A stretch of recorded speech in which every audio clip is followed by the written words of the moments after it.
পয়গম্বরকে বলো জমিনে চলে যাওয়ার জন্য, মানে ওনার বাড়িতে চলে যাওয়ার জন্য। উনি বাড়িতে চলে যাবে, মানুষের কাছে কাছে কাফেরদের দুয়ারে দুয়ারে কালিমার দাওয়াতগুলা পৌঁছে দিবে।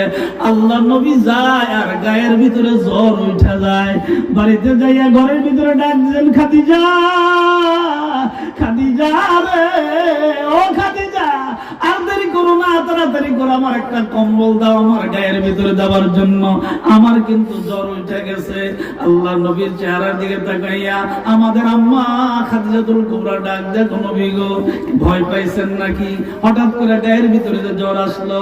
খাদিজা রে, আমি তো 2.5 বছর আর 3.5 বছর বয়সে ওই দুইটা সময় আমার হালিমাতুস সাদিয়ার মার বাড়িতে আমি জিবরাইলকে দেখছিলাম।